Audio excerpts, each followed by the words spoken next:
नारायणं नमस्कृत्यं नरं चैव नरोत्तमं देवीं सरस्वतीं व्यासं ततो जयमुदीरयेत्। व्यासाय विष्णुरूपाय व्यासरूपाय विष्णवे नमो वै ब्रह्मदेवाय वसिष्ठाय नमो नमः। गुरुर्ब्रह्मा गुरुर्विष्णु गुरुर्देवो महेश्वर गुरुर्साक्षात् परब्रह्म तस्मै श्रीगुरवे नमः। भक्तिभक्त गुरु चतुर्नाम बपुए किनके पगबंदन किए नाशै विघ्न अनेक। बोलिए श्री भागवत भगवान की जय। पुराण पुरुषोत्तम भगवान की जय। श्री व्यास जी महाराज की जय। श्री सद्गुरुदेव भगवान की जय। श्रीमद्भागवत महापुराण के सप्तम स्कंद में हम हैं। कल तक की प्रसंग में हमने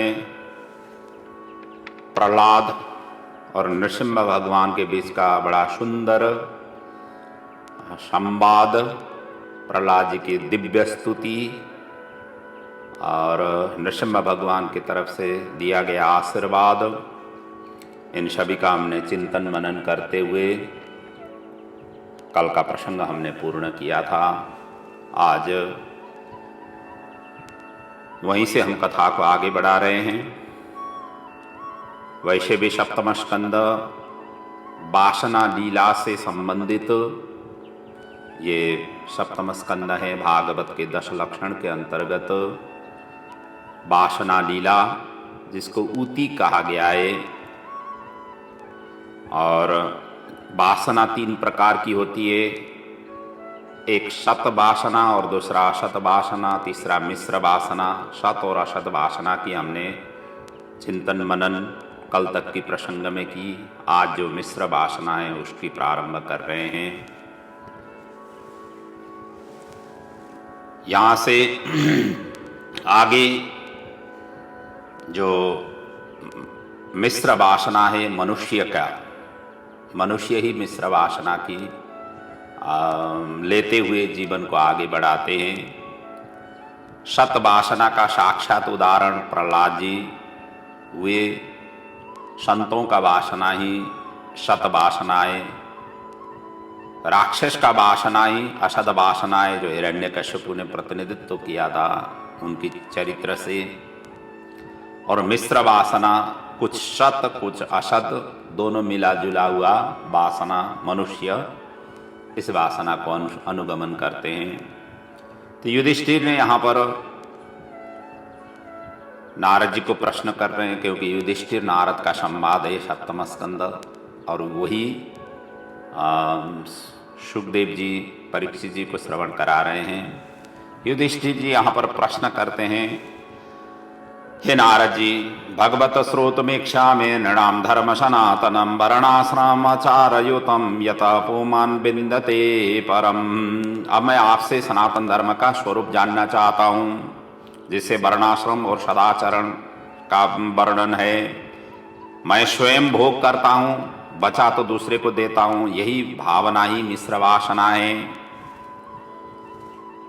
और हिरण्यम सुवर्णम भी यस्य कश्यपु सिंहासन अस्ति स हिरण्यकश्यपु। हिरण्यकश्यपु की व्युत्पत्ति विद्वानों ने ऐसे कहा हुआ है।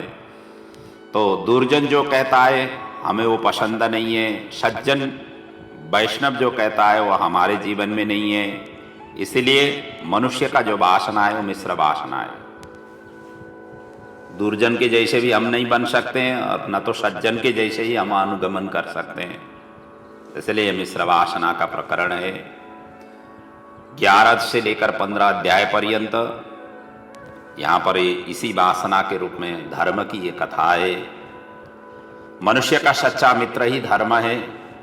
जब किसी ने साथ नहीं देता तब धर्म ही आगे आकर के साथ प्रदान करता है। मनुष्य का साधन धन नहीं है, धर्म है। धन को साधन माने वह अंधा और अज्ञानी है जो धन को साधन मानते हैं, क्योंकि धन तो यहीं पर छोड़ करके जाना है, धर्म ही साथ में जाएगी। आजकल तो कानून आदि में कितने बार नियम परिवर्तन होते रहते हैं, लेकिन राम राज्य में तो वशिष्ठ के वचन ही नियम होता था, कानून होता था। तो नारद जी कहते हैं, हे युधिष्ठिर, बत्से सनातनम धर्म नारायण मुखाश्रुतम, जो नारायण के मुख से मैंने श्रवण किया हुआ है वो सनातन धर्म का मैं वर्णन करता हूँ, जिसका मूल स्रोती वेद है। धर्म के मुख्यतः 30 लक्षण हैं। इसमें नवदा भक्ति भी इसी के अंतर्गत आ जाती है। आरंभ में सत्य है तो अंतिम में आत्मा समर्पण है, और वही 30 लक्षण ही वस्तुतः धर्म के मूल आधार स्तंभ है। इसलिए यहां पर कहा गया है, सत्यम दया तथा शौचम तितिक्षा शमोदम अहिंसा ब्रह्मचर्य च त्याग स्वाध्याय आर्जवम। अब ये 30 लक्षण क्या क्या हैं उनका हम संक्षेप में वर्णन कर रहे हैं। ऐसा कहते हुए नारद जी आगे वर्णन करते हैं। पहला नंबर है सत्य। ब्राह्मण होकर के द्रोणाचार्य ने युद्ध की, इसीलिए अश्वत्थामा हतः, और वो भी मर गए, मृत्यु को प्राप्त हुए, क्योंकि ब्राह्मण सत्य के आधार पर चलना चाहिए। ब्राह्मण होकर के, वैसे तो सभी प्रजाति के लिए ही है, ब्राह्मण, क्षत्रिय, वैश्य और शूद्र चारों प्रकार के वर्णों के लिए ही है। दूसरा है दया। दयाया सर्वभूतेषां, सर्वभूत सभी प्राणियों के प्रति दया होनी चाहिए। तीसरा है पवित्रता, मन और चित्त की शुद्धि ही पवित्रता है। चौथा है तपस्या, विचार, वाणी और व्यवहार को शुद्ध करके रखना ही तपस्या है। पांचवा है तितिक्षा, तो तितिक्षा भी होनी चाहिए, यह धर्म की एक अंग है। कहते हैं एक महात्मा जा रहे थे और धोबी के कपड़े में उनका पैर पड़ गया। धोबी ने कपड़े सुखा करके रखा था होगा, उनका कपड़े पड़ गया। धोबी ने गाली गलौज किया और हाथापाई होने लगा। भगवान ने महात्मा को बचाने के लिए वैकुंठ से उनकी रक्षा के लिए वहां से निकल पड़े और वहां पहुंचे। इतने में ही महात्मा ने का भी धैर्य उसी समय गुम गया, टूट गया, और उन्होंने भी प्रतिकार किए। महात्मा भी उनके ऊपर टूट पड़ने लगे। भगवान तुरंत वापस वैकुंठ पहुंचे। लक्ष्मी जी ने पूछी क्यों वापस आए, तो भगवान ने उत्तर दिया लक्ष्मी जी को, अब वहां पर महात्मा नहीं, दो धोबी आपस में लड़ रहे हैं, जूझ रहे हैं। तो इससे आपको समझ में आ गया होगा तितिक्षा कैसे सहन करनी चाहिए। छठवां है अहिंसा, मन वचन काया से दुख नहीं देना ही अहिंसा है। सातवां है ब्रह्मचर्य, मन को स्थिर करना, इंद्रिय को संयमित रखना ही ब्रह्मचर्य है। आठवां है त्याग। नववां है स्वाध्याय, सद्ग्रंथों का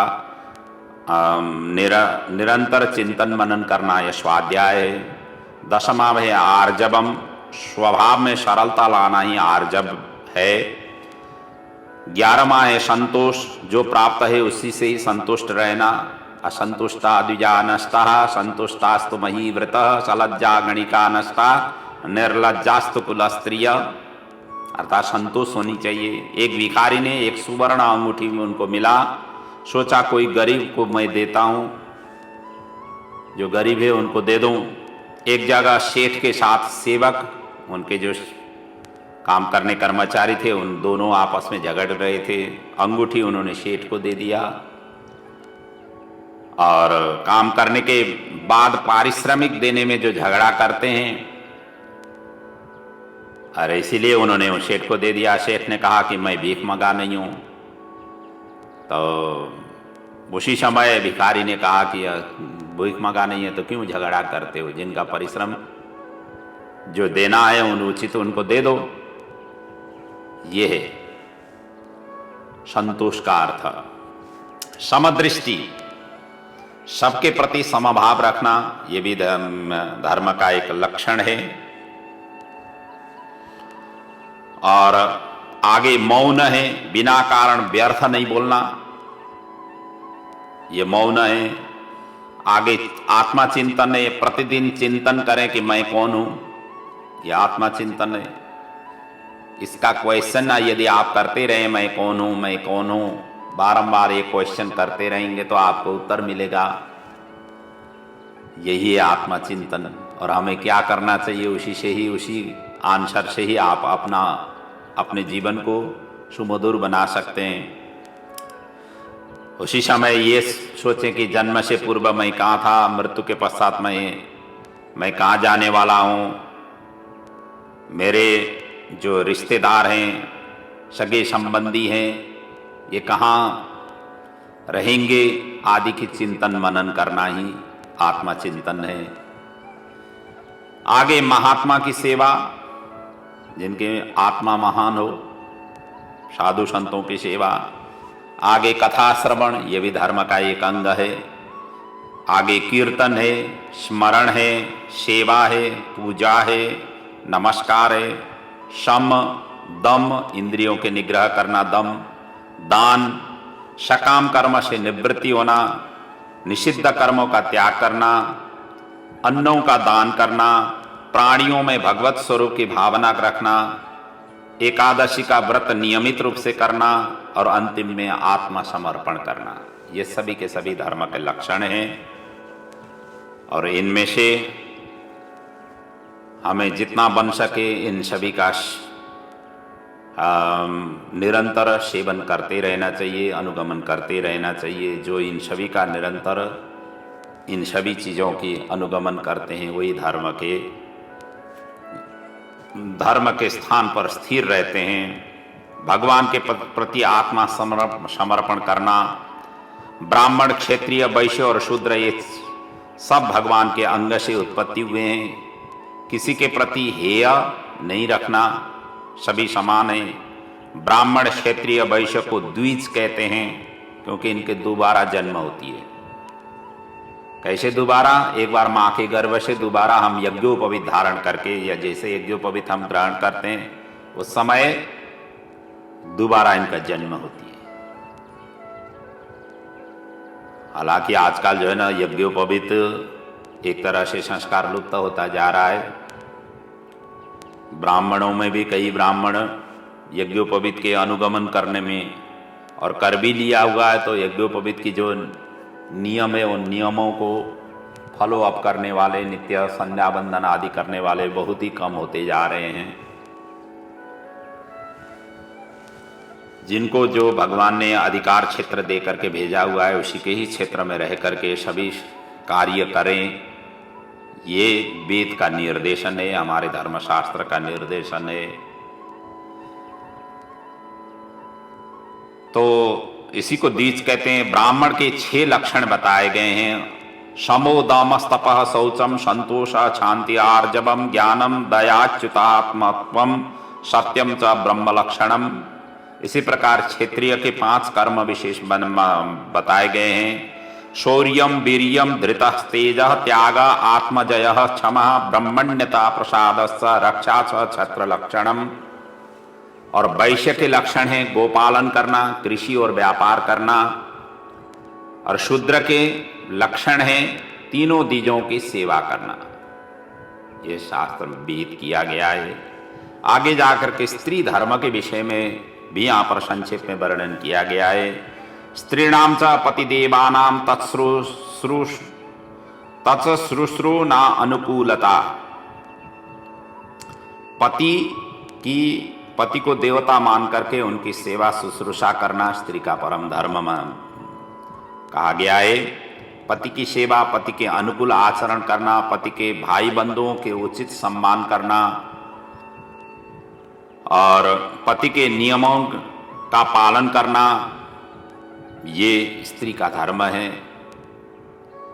उचित समान और पति के नियमन का पालन और अनालस्य, घर की साफ सफाई, सास ससुर की यथायोग्य सेवा और अनावश्यक रूप से परपुरुष के साथ में बात नहीं करना, पति के आज्ञा बिना कोई कर्म या कोई धर्म के लिए आगे नहीं बढ़ना, उनसे सहमति लेकर के आगे बढ़ना, ये सभी लक्षण स्त्री के लक्षण के अंतर्गत बताया गया है। जिसका जो धर्म है वो वही करे। जाति जन्म से होती है, कर्म से नहीं। इसके उदाहरण साक्षात विश्वामित्र हैं, जो कि जन्म से तो ये क्षत्रिय थे, कर्म से ब्राह्मणत्व बनने की कोशिश किए, लेकिन ये सफल नहीं हो पाए। आगे जाकर के नारद जी कहते हैं, ब्रह्मचारी और वानप्रस्थ धर्म के विषय में वर्णन करते हैं। 4 वर्ण के विषय में यहां पर बताया गया, जो ब्राह्मण, क्षत्रिय, वैश्य और शूद्र। अब 4 आश्रमों के विषय में वर्णन करते हैं, वो सुनो। सर्वप्रथम ब्रह्मचारी, जो प्रथम स्तर के हैं। ब्रह्मचारी गुरुकुले वसन दांतो गुरुर्हितम आचरण दासवत नीचो गुरु शूद्रीण सौहृदः। हमारी परम आयु मनुष्य की 100 वर्ष है, उसमें से 25 वर्ष का जो समय है यो ब्रह्मचर्य का समय है। 25 से 50 तक गृहस्थी का समय है। 51 से लेकर 75 वर्ष तक का समय वानप्रस्थी का है, और 75 से लेकर 100 वर्ष की आयु तक संन्यास आश्रम का संन्यास आश्रम लेना चाहिए, ये वर्णन है। और जिसमें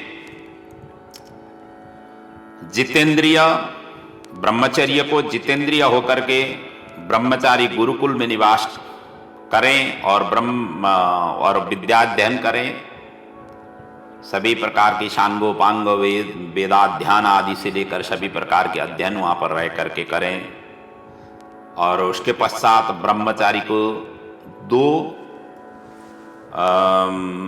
भाग में, मतलब ब्रह्मचारी 2 तरीके से आगे बढ़ सकता है। ब्रह्मचर्य के पश्चात कहते हैं, एक तो उपकुर्बाण, एक तो ब्रह्मचारी उपकुर्बाण होते हैं और दूसरा नैष्ठिक होते हैं।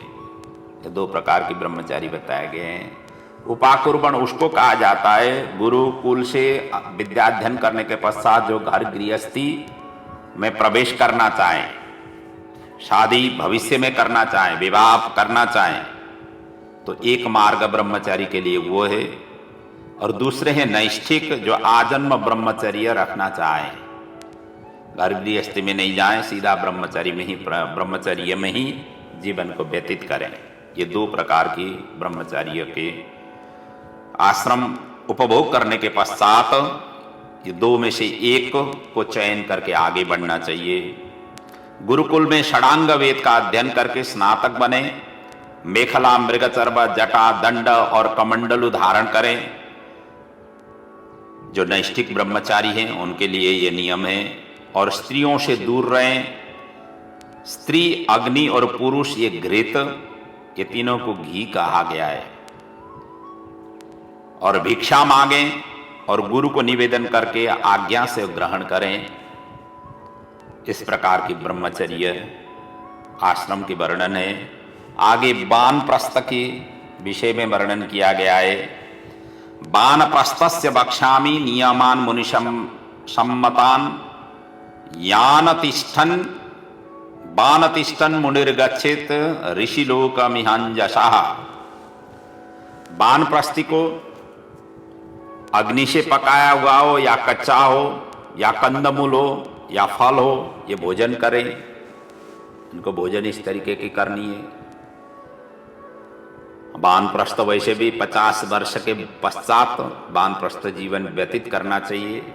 जैसे कहते हैं ना, 51, 52, 53 वन आ जाता है वहां पर। वन का मतलब वन की तरफ अब लग जाओ, घर से विदाई ले लो और वन की आश्रय ले लो। यह है वानप्रस्थी जीवन का लक्षण। अर्थात घर से विदाई लेने का मतलब घर की जितने भी जिम्मेदारियां हैं अपने उत्तराधिकारी संतानों को बंटवारा कर दो। जितने भी अभी तक अपने परिश्रम से, मेहनत से जो भी अर्जित किया गया है अपने संतानों के ऊपर, उन सभी का अधिकार प्रदान करो। और घर में ही रहते हुए भी ऐसा है कि मैं घर का अब अतिथि हो गया हूँ, इस हिसाब से आचरण करें। और घर में अन्य सदस्यों का कोई दखल अंदाज नहीं करें, उनका जो करना हो करें। आपसे आपको कोई सहायता मांग रहे हैं तो आप उनको सहायता प्रदान करो। कोई आपको ज्ञान मांग रहे हैं या कुछ आपसे सलाह लेना चाहते हैं तो सलाह, उचित सलाह, जितना ज़रूरत है उतना दे दो। किसी के ऊपर अपना अधिकार नहीं जमाओ। यह 50 साल के बाद में मनुष्यों को इस तरीके से रहना चाहिए, करना चाहिए। घर में रहें या आप आश्रमों में रहें, वानप्रस्थी होकर के वन में रहें, पर्णकुटी या कंदराओं के आश्रय में जा करके वहाँ पर रह सकते हैं और अपना जीवन को तपमय जीवन व्यतीत करना है। उसके पश्चात हिम, वायु, अग्नि और वर्षा, इन सभी को सहन करते हुए अपने तपोमय जीवन, एकदम ओजस्वीमय जीवन उसके पश्चात व्यतीत करना है। कम से कम वानप्रस्थी को 12 वर्ष या उससे आधा और उससे भी आधा, अर्थात कम से कम 1 वर्ष तो निवास करना ही चाहिए। कहते हैं ना, चरेत बने 12 अष्टो व चतुरो मुनि, 8 वर्ष या 4 वर्ष कम से कम वन की आश्रय लेकर के रहें। उसके पश्चात शरीर की यदि अब अस्वस्थता रही या थोड़ा उत्तरावस्था अब अपने आप को लगने लग गया तो क्या करें? अनंतर योग से 6 चक्र का वेदन करें और पृथ्वी को जल में, जल को तेज में, तेज को वायु में, वायु को आकाश में, आकाश को अहंकार में, अहंकार को महतत्व में, महतत्व को प्रकृति में और प्रकृति को ब्रह्म में लय करें। ये तभी संभव होगा, तभी करें जब आपके शरीर छोड़ना हो। इस तरीके से लय करते हुए अंततोगत अपने शरीर को छोड़ दें। इस प्रकार की वानप्रस्थ जीवन व्यतीत करना चाहिए। आगे जाकर के नारद जी युधिष्ठिर को समझा रहे हैं, सन्यासी बनने से पहले वानप्रस्थी बनकर के संपूर्ण शास्त्र श्रवण करें, क्योंकि सन्यास, वानप्रस्थ के पश्चात सन्यास ग्रहण करना हो, सन्यास आश्रम में जाना हो तो उनको ये सब चीज करना चाहिए। और भक्ति दृढ़ होने के बाद ही सन्यासी होवें, क्योंकि दूसरे को कल्याण देने समर्थ को ही सन्यासी कहा गया है। सन्यास धर्म में, सन्यास आश्रम में प्रवेश करने के पश्चात यदि दूसरे का कल्याण कर नहीं सके तो सन्यास की जो महिमा है वो भी एक तो स्थानों से महिमा भी घट जाएगी और सन्यास के प्रति जो श्रद्धा है, सन्यास के प्रति जो भाव है, वो सभी का सभी फिर निस्तेज हो जाता है। इसलिए कहा गया है, साधूनाम दर्शनम पुण्यम तीर्थभूता ही साधवः कालेने फलते तीर्थ सद्य साधु समागतः। जो सन्यासी हैं उनका दर्शन ही पुण्य है और उनका अंग संग रहना या उनके चरण जहाँ पड़ जाते हैं वो सभी तीर्थभूत हो जाते हैं। और तीर्थ तो वैसे भी काले न फलते तीर्थम, समय आने पर कम तीर्थ की सेवा से हमें फल प्राप्ति होती है, लेकिन साधु की समागम, साधु का आना, साधु के चरण पड़ना तो सद्य साधु समागत, तुरंत ही फल प्राप्ति होती है। तीर्थ से बाद में फल प्राप्ति होती है, लेकिन साधु तो तत्काल फल प्रदान करते हैं। इसलिए ये जंगम तीर्थ हैं, साधु संत चलती फिरते तीर्थ हैं। और इनको क्या करना है? सन्यास ग्रहण करने, सन्यास धर्म में प्रवेश करने के पश्चात क्या होना चाहिए उनको? कहते हैं, ग्रामैक रात्र विधीना निरपेक्ष चरेन महिम। सन्यासी को एक गांव में एक रात्र ही निवास करनी चाहिए और अकेले ही भ्रमण करना चाहिए। रुग्ण नहीं हो तो कौपिन के अतिरिक्त कुछ भी धारण नहीं करना चाहिए। और 7 घर में जो भी भिक्षा मिले उसी से ही संतुष्ट रहना चाहिए। एक दिन में 7 घर तक ही भिक्षा मांगा जा सकता है।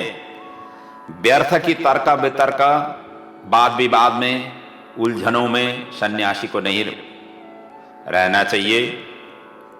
अधिक से अधिक एकांतवास करना चाहिए। अधिक से अधिक शास्त्र का चिंतन और व्याख्या, मनन चिंतन मनन करना चाहिए। और वैसे भी कहा गया है इसका चिंतन मनन खुद के लिए करना चाहिए, लेकिन वाद विवाद में कहीं भी आना नहीं चाहिए। शिष्य तथा मठ बनाए तो भी शिष्य और मठ की जो है ना आसक्ति से है, उस बंधन से मुक्त होना चाहिए। केवल आत्मा परमात्मा का ही उनका चिंतन अनवरत रूप से चिंतन करना चाहिए। सन्यासी का एक ही अवस्था है परमहंस, जो योगियों की सिद्धावस्था कही जाती है। इसमें योगी उन्मत्तवत विचरता है। इस विषय में प्रहलाद और दत्तात्रेय का यहां पर प्रसंग वर्णन है। प्रहलादस्य च संवादम मुने आजगरस्य च।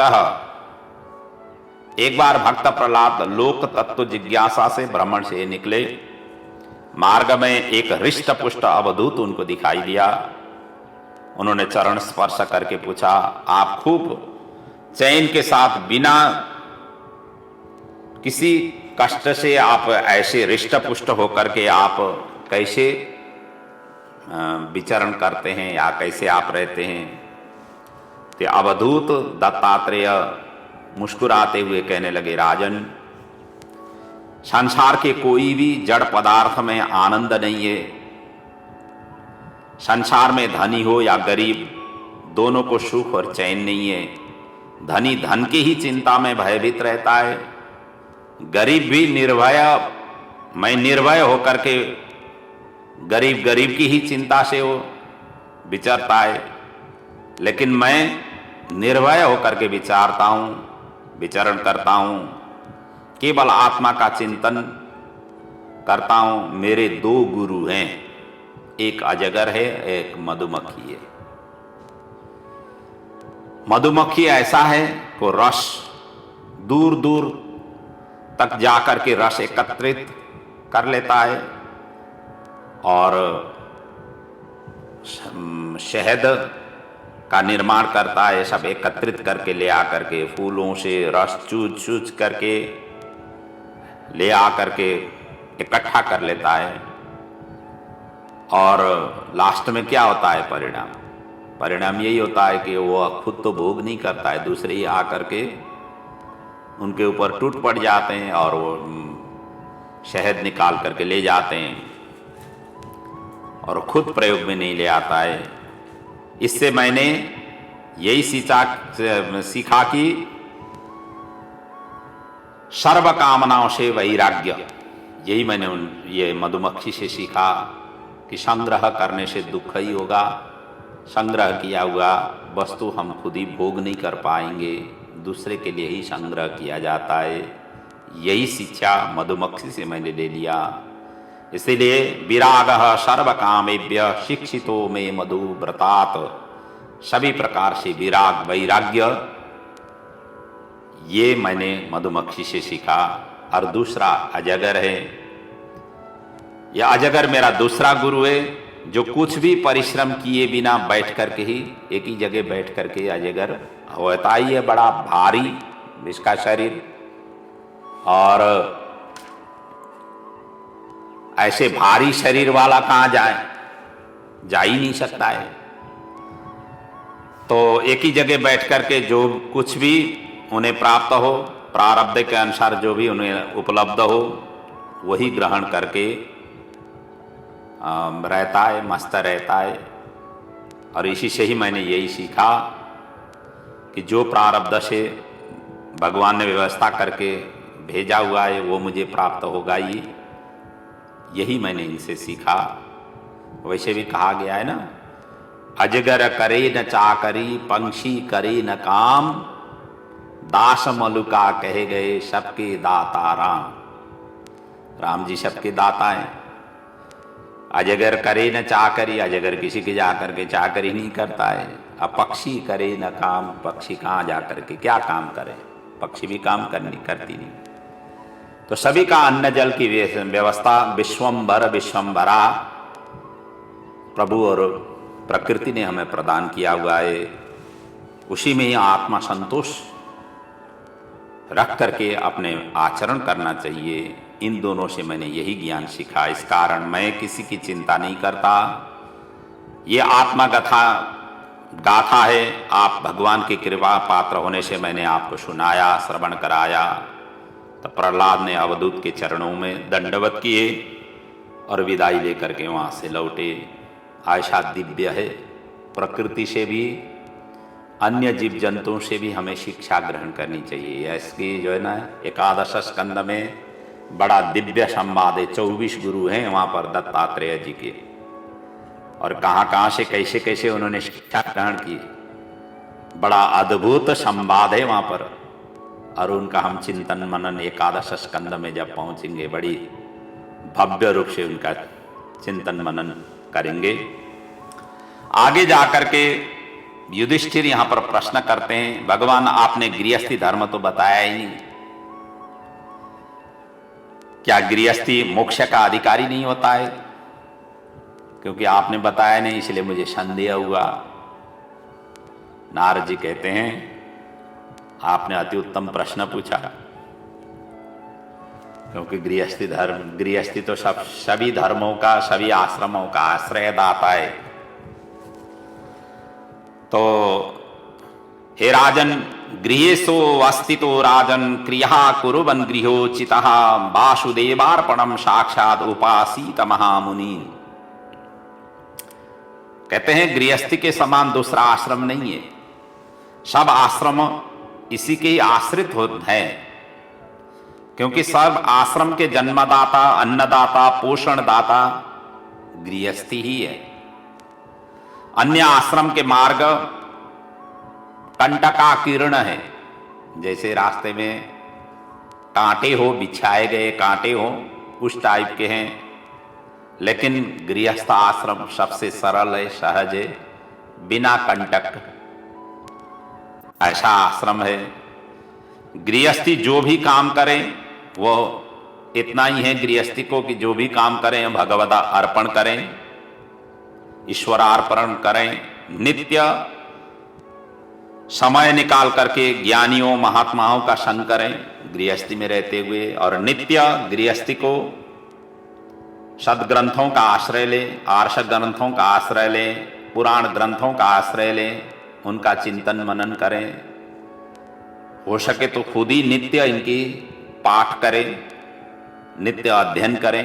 स्वाध्याय मां प्रमतव्यम, स्वाध्याय के लिए कभी प्रमाद नहीं उत्पन्न कराना चाहिए। नित्य इनका अध्ययन अनुशीलन करें। नहीं हो तो कैसे पहुँचे हुए वाणियों को श्रवण करें, अपने जीवन को उनका आधार स्तंभ बना करके आगे बढ़ें। गीता, रामायण आदि का नित्य पाठ श्रवण करें, और इससे क्रमशः इन सदग्रंथों के आश्रय लेने से क्रमशः स्त्री पुत्रों के प्रति वैराग्य गृहस्थी को जागृत होने लग जाती है। तभी तो वानप्रस्थ में प्रवेश कर पाएगा। यदि आसक्त जो चीजों का आश्रय ले लेते हैं और उन चीजों के आश्रय लेने से ज्यादा आसक्त बन जाते हैं, तो ऐसी चीजों को धीरे धीरे करके निकाल देना चाहिए। और समय पर ही निकाल देने की आदत पड़ी तो जैसे समय आ जाएगा उस समय तत्काल वानप्रस्थ में प्रवेश करते समय निकालने में कोई तकलीफ नहीं होती है। अपने अभिवारा अपने संतानों के देने के लिए उस समय कोई दिक्कतें नहीं होती है। आसक्ति ही इसका बंधन का कारण होता है। इसलिए धीरे धीरे अनासक्त की ओर जाना चाहिए। गृहस्थी में रहते रहते ही अभ्यास करनी चाहिए। वानप्रस्थ में जाकर के तो अनासक्त होना ही है, संन्यास में और भी अनासक्त है।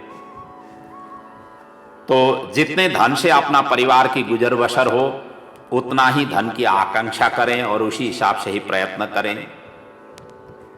अधिक धन संग्रह करना और दूसरे का अंश का अपहरण माना गया है कि हमने इकट्ठा करके एकत्रित कर लिया तो बाकी जीव जंतु कैसे जीविकोपार्जन करेंगे। इसलिए अधिक धन इकट्ठा करना भी गृहस्थी के लिए वर्जित माना गया है।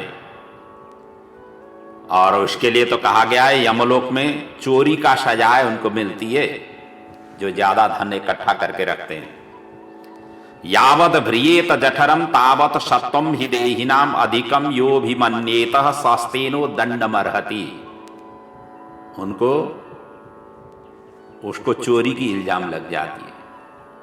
तो इसलिए ज्यादा यावत भ्रियेत जठरम, जितने से अपना पेट भरण पोषण हो जाता है, अपने बाल बच्चों का भरण पोषण हो जाता है, वहीं तक ही ठीक है। उससे आगे एकत्रित नहीं करना चाहिए, इकट्ठा नहीं करना चाहिए। और इतना ही नहीं, गृहस्थी को नित्य बलि वैश्वदेव नित्य करना चाहिए, अतिथियों का सत्कार करना चाहिए, गोग्रास निकाल करके ही भोजन करना चाहिए। पहले रोटी कुत्ते के लिए, पहले रोटी गाय के लिए, अंतिम रोटी कुत्ते के लिए निकालना चाहिए। और आजकल तो गाय भी खुद ही बन जाते हैं और कुत्ते भी खुद ही बन जाते हैं। पहले रोटी भी खुद ही ग्रहण कर लेते हैं और अंतिम रोटी भी खुद ही ग्रहण कर लेते हैं। तो गाय हमारी विश्व की माता है। गावो विश्वस्य मातरः। अपने घर में गौ पालन नहीं हो पा रहा है तो जहाँ गौ सेवा हो रही है वहाँ पर अपने यथाशक्ति जो प्रत्येक दिन गोग्रास निकाला जाता है उसी की अंश से कुछ न कुछ हिस्सा अपने पास में जो भी हो, सामर्थ्य हो, खेती पाती आदि कर रहे हैं तो वहाँ से जो कुछ भी निकल जाते हैं गौग्रास के लिए, अनाज आदि, चोकर आदि, भूसा आदि आप निकाल करके गौ के लिए पहुंचा सकते हैं। यदि ऐसी स्थिति में नहीं है, नौकरी आदि ही करके आप जीविकोपार्जन कर रहे हैं तो उससे धन कुछ न कुछ अंश धन गौ के लिए निकालें और वो धन ले जा करके गौशालाओं में जा करके वितरण करें। गौ की सेवा के लिए लगाना चाहिए। और अतिथियों को सत्कार नहीं किया हुआ है तो पुण्य, केवल पुण्य ही नहीं अपितु उसका पाप भी दे करके चले जाते हैं। तो इसलिए अतिथि का नित्य सेवा सत्कार करना चाहिए गृहस्थी होकर के। पशु पक्षी कीट पतंगा आदि जीवों पर भी गृहस्थी को समान व्यवहार करना चाहिए। ब्राह्मण गौ और देव की सर्वदा उनको सेवा और पूजन अर्चन करना चाहिए। नीति में गृहस्थी आश्रम को अत्यंत श्रेष्ठ और धन्य कहा हुआ है और उनको कहा हुआ है गृहस्थ के गुण है वहां पर नीतिकारों ने बताया हुआ है। सानंदम सदनम सुतास्तु सुदीय कांता प्रियालापिनी इच्छा पूर्ति धनम सयोषितरति स्वाज्ञा परा सेवका आतिथ्यम शिवपूजनम प्रतिदिनम मिष्ठान्नपानम गृहे साधो संग उपासते च सततम धन्यो गृहस्थाश्रमा। ये गृहस्थाश्रम को धन्य कहा हुआ है जिस गृहस्थी के पास में आनंद से रहने वाला घर हो, सुतास्तु सुदिया एकदम विद्वान संतान हो, कांता प्रियालापिनी अपनी धर्मपत्नी प्रिय भाषिणी हो, और इच्छा पूर्ति धनम धन भी इच्छा अनुसार की जितने जरूरत है इतना धन हो, स्वयोषितरति ही स्वाज्ञा परा सेवका सेवक भी अपने आज्ञा अनुकूल चलने वाले हो, आतिथ्यम शिव पूजनम प्रतिदिनम प्रतिदिन घर में अतिथियों का सेवा सत्कार हो, भगवान की नित्य सेवा पूजन हो, मिष्ठान्न पानम गृहे अत्यंत सुमधुर भोजन बनती हो, और साधु संग उपासते च सततम साधु संतों का उपासना अर्थात उनका अनुगमन, साधु संतों के प्रति अपना श्रद्धा निरंतर हो। तो इससे बढ़कर के धन्य गृहस्थ आश्रम कौन सा हो सकता है। सभी की सभी वहाँ पर उपलब्ध हैं और इसी के लिए ही तो हम भागा दौड़ी करते हैं, यही प्राप्ति हो सोच करके ही तो हम भागा दौड़ी करते हैं। और अच्छे गृहस्थी बनने के लिए यही सभी लक्षण बताए गए, इसी के लिए ही तो हम सब धन के लिए परिश्रम करते हैं, मेहनत करते हैं, यही सब चीज प्राप्ति हो सोच करके। लेकिन जो प्राप्ति है उसी में ही आनंद अनुभूति लेना चाहिए। भगवान ने सभी को सभी चीज दिया हुआ नहीं होता है, कुछ न कुछ चीज कमी सभी के लिए होती है, लेकिन कमी को कमी के रूप में नहीं देखें। जो दिया गया है उसको देखें। जो आगे बढ़े हुए हैं उनके साथ में तुलना करेंगे तो हम कभी भी आगे बढ़ नहीं पाएंगे। जो पीछे रहे हुए हैं उनके साथ में तुलना करेंगे तो हमेशा हमेशा जीवन में आप खुश और आनंद आप प्राप्ति कर पाएंगे। और सभी की जीवन पूर्वार्ध जितने भी हैं वो संघर्षमय ही रहती है। सभी ने जीवन का पूर्वार्ध की, जितने भी बड़े बड़े महापुरुष बने हुए हैं, जितने भी प्रसिद्ध जिन्होंने कमाया हुआ है, पूर्वार्ध का जीवन देखिए एकदम कष्टकर उन्होंने जीवन व्यतीत किया हुआ है। कई घरों से तो सुबह शाम जो है ना अन्न आदि भी अच्छी तरह से भोजन नहीं करके अध्ययन किए हुए हैं, लेकिन उत्तरार्ध उनका सुमधुर हुआ है, क्योंकि वो अनवरत रूप से तपस्या किए। उन्होंने जीवन में कभी सुख और आनंद पूर्वार्ध में जिन्होंने नहीं भोगा हुआ है, जिन्होंने कष्टमय जीवन पूर्वार्ध में भोगा हुआ, वही व्यक्ति चिंगारी के रूप में ऐसा महान बन करके निकलता है, सारा खानदान का ही वो उद्धार कर लेता है। तो इसलिए पूर्वार्ध की अपेक्षा उत्तरार्ध हमेशा हमेशा सभी की अनुकूल और आनंदमय रहता है। और यही भावना से हमें जो भी भगवान ने जिस अवस्था में रखे हुए हैं, जाए विधि राखे राम, जिस अवस्था में भगवान ने रखा हुआ है उसी में ही आनंद का अनुभूति हमेशा हमेशा करना चाहिए। वही व्यक्ति सुखी और आनंदित रहता है। यदि वहाँ पर यदि कोई कमी महसूस हो जाती है और उसी के चिंतन मनन करने लग जाए तो व्यक्ति दुखी हो जाता है। फिर उसके लिए कोई इलाज नहीं है, न डॉक्टर के पास में इलाज है, न साधु संतों के पास में ही इलाज है, न ही ऐसे सदग्रंथों में इलाज है। तो इसलिए ऐसे जो नहीं है उसको डिलीट करते जाओ। अब है ही नहीं तो उसको क्यों आप फ्रीक्वेंसी आप रिमाइंड कर लेते हो।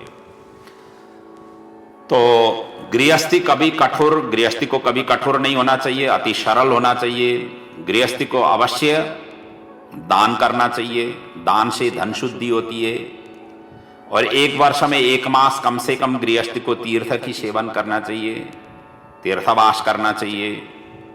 और इसी प्रकार श्राद्ध गृहस्थी को करना चाहिए, पितरों के लिए अवश्य करें। पवित्र ब्राह्मण से ब्राह्मण ही पितरों के रूप में आते हैं, इसलिए पवित्र ब्राह्मणों से श्राद्ध अवश्य करना चाहिए। क्योंकि रामायण में ये उल्लेख है कि माँ भगवती सीता ने वशिष्ठ में अपने दशरथ उनको दिखाई दिया था। भीष्म पितामह जब युधिष्ठिर पिंडदान कर रहे थे, भीष्म पितामह ने वहां पर हाथ आगे बढ़ाया। राम जी जब पिंडदान कर रहे थे दशरथ जी का, वहां पर हाथ आगे आया, ऐसा वर्णन आता है। तो साक्षात जो है ना पितृ ये आस लगा करके बैठते हैं। उनकी जब तिथि आ जाती है, पुण्य तिथियों में अवश्य कुछ न कुछ श्रद्धा से ये श्राद्ध करनी चाहिए। श्राद्ध से संतान की सुयोग्य संतान की अभिवृद्धि होती है, संतति की अभिवृद्धि होती है और अपने संपत्ति की अभिवृद्धि होती है। तो गृहस्थ को राग द्वेष लोभ शोक मोह भय मान अपमान असूया माया हिंसा मत्सर रजोगुण तमोगुण प्रमाद क्षुधा निंद्रा आदि ये सब के सब छोड़ना चाहिए। ये सभी के सभी गृहस्थी के लिए सभी के सभी शत्रु कहे गए हैं। और गृहस्थी के पश्चात वानप्रस्थी है, वानप्रस्थी में तो ये सब चीज आना ही नहीं चाहिए। या आ गया तो वानप्रस्थी में प्रवेश ही नहीं कर पाता है। सन्यासी उससे भी ऊपर है, इसीलिए गृहस्थी को सब चीज छोड़ना चाहिए। आजकल होता क्या है कि वानप्रस्थी जीवन व्यतीत करते हुए भी ये सभी के सभी उनके पास में रहता है, इसलिए वानप्रस्थी का श्रम जो उचित अनुसरण करना है वो कर नहीं पाते हैं। धन आपके ही नहीं है, सबके हैं, यह भावना हमेशा हमेशा रखना चाहिए गृहस्थी को। पितरों के लिए सुयोग्य ब्राह्मणों से श्राद्ध करावें। पितृ के आशीर्वाद से ही संतान सुपात्र और कुल एवं वंश का निरंतरता होती है। मत्स्य पुराण में लिखा गया है कि पितृ जिस किसी भी रूप में गए या मुक्त हुए हो, श्राद्ध की दी गई वस्तु उसी के रूप में परिणत होकर के पहुंचता है।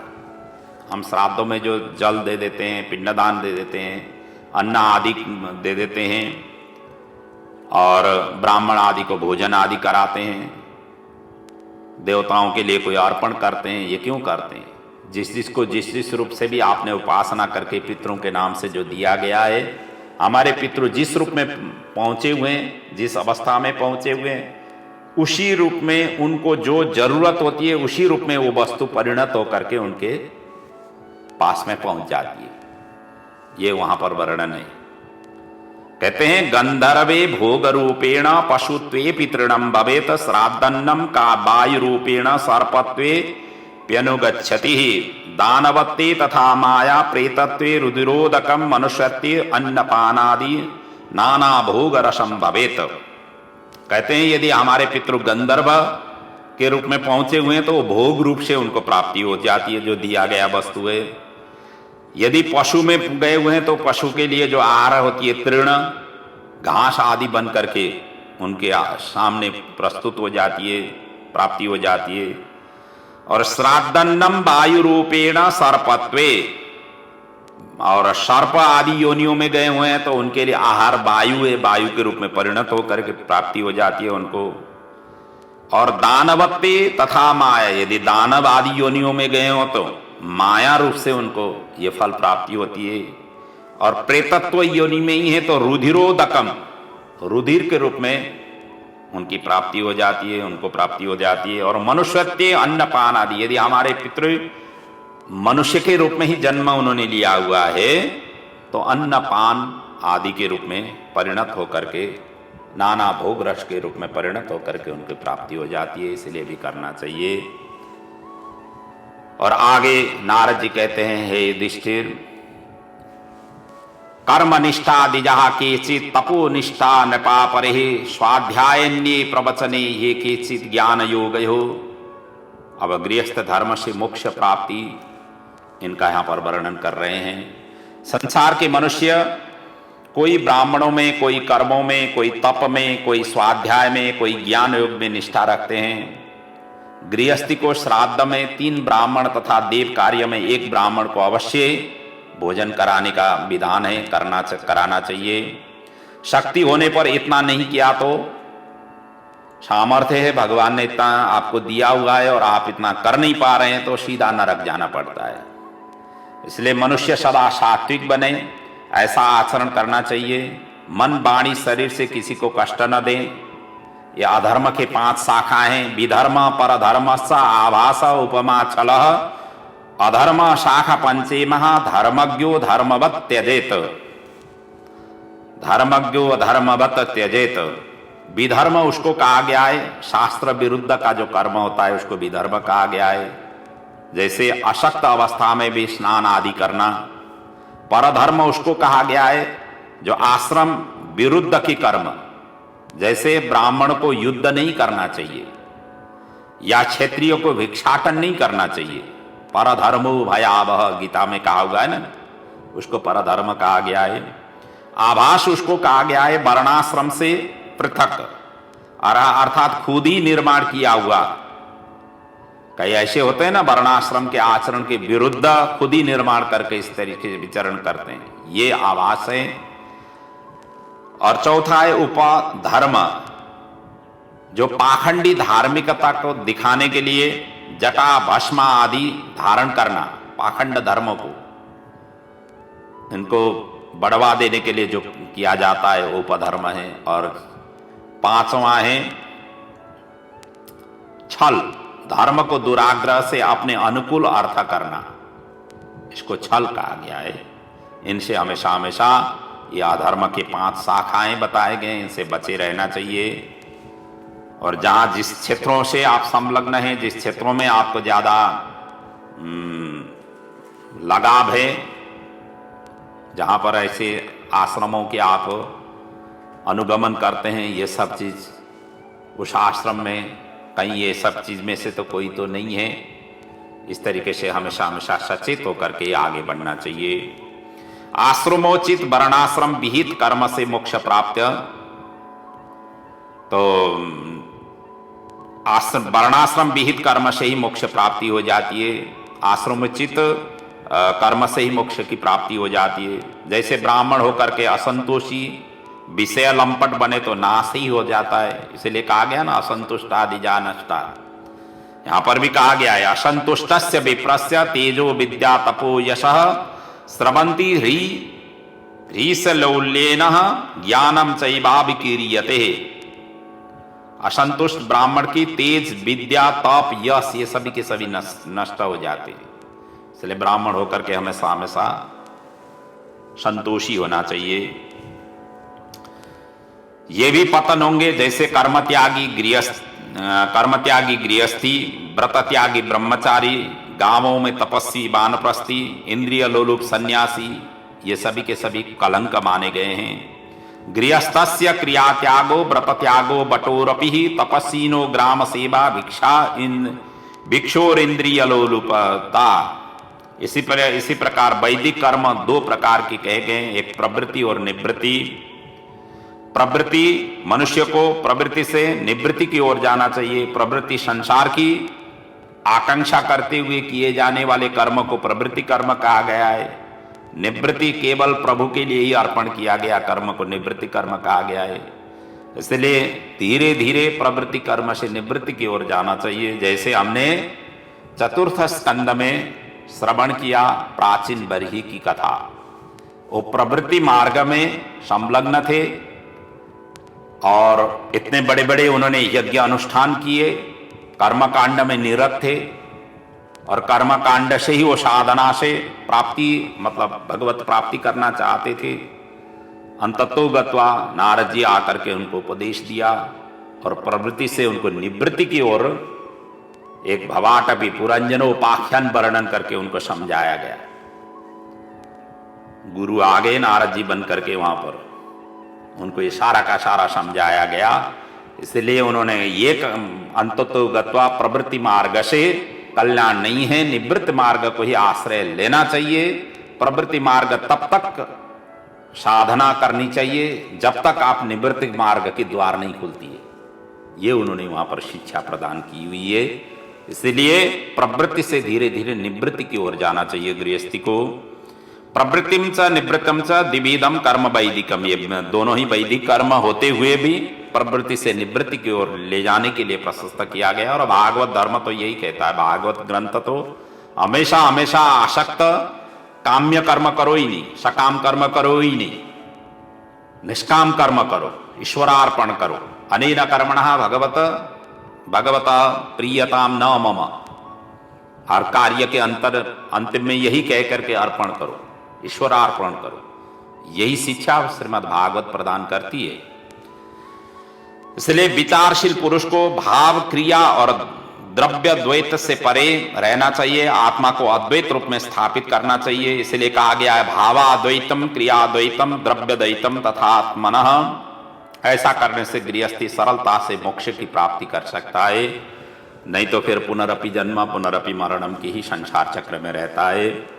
और यहाँ पर नारद जी ने अपना ही पूर्व वृत्तांत भी संक्षिप्त में अंतिम में वर्णन किया गया है, जिसका वर्णन तो हमने प्रथम स्कंद में थोड़ा चिंतन मनन किया था। व्यास जी के ज्ञानोपदेश देते समय भी वहाँ पर नारद जी ने अपना पूर्व वृत्तांत व्यास जी को वर्णन किया था।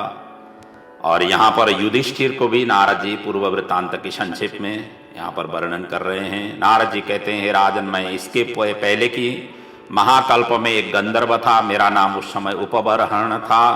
अहम पूरा भवम कश्चित गंधर्व उपबर्हण नामना नीते महाकल्पे गंधर्वाणाम सुसम्मत। मैं उस समय स्त्री लंपट था। एक समय प्रजापतियों ने देव समाज में भगवत चरित्र गान के लिए अप्सरा और गंधर्वों को बुलाया। मैं भी उन्मत्त होकर के वहां पर पहुंचा। मेरी दशा देख करके प्रजापतियों ने मुझे श्राप दिया, जा तू शूद्र हो जा, या ही तुम शूद्रतामाशु नष्ट स्त्री कृत हेलनः। और उनके श्राप से मैं दासी का पुत्र हो गया। महात्माओं की सेवा से दूसरे जन्म में ब्रह्मा जी के पुत्र हुआ। हे राजन, इस प्रकार मैंने तुमसे पवित्र पापनाशक गृहस्थ धर्म का वर्णन किया। इसके आचरण से मनुष्य सन्यासियों के गति मोक्ष प्राप्त करता है।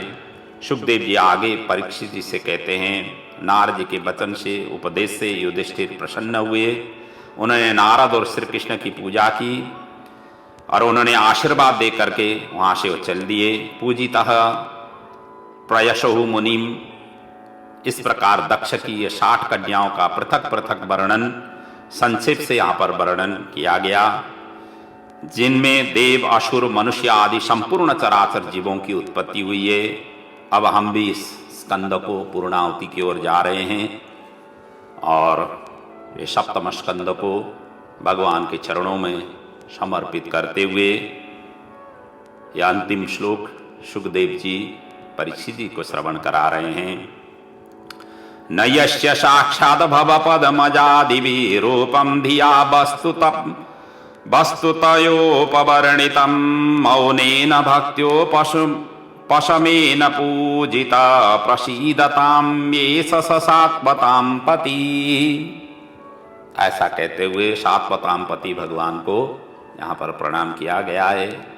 हम भी सप्तम स्कंद की कथा वर्णन करते समय कोई प्रसंग को हमने स्पष्ट नहीं कर पाए हुए हों तो, या कोई शब्दों का त्रुटि हो गया हो तो उन सभी की मैं भी क्षमा याचना करते हुए सप्तम स्कंद को यहाँ पर पूर्ण करने जा रहा हूँ। प्रभु आप सभी के जीवन में खूब सुख, शांति और समृद्धि निरंतर रूप से प्रदान करें। श्रीमद् भागवत के ये अमर गाथा आपके जीवन के लिए, आपके परिवार के लिए, अपने पूर्वजों के लिए, सभी के लिए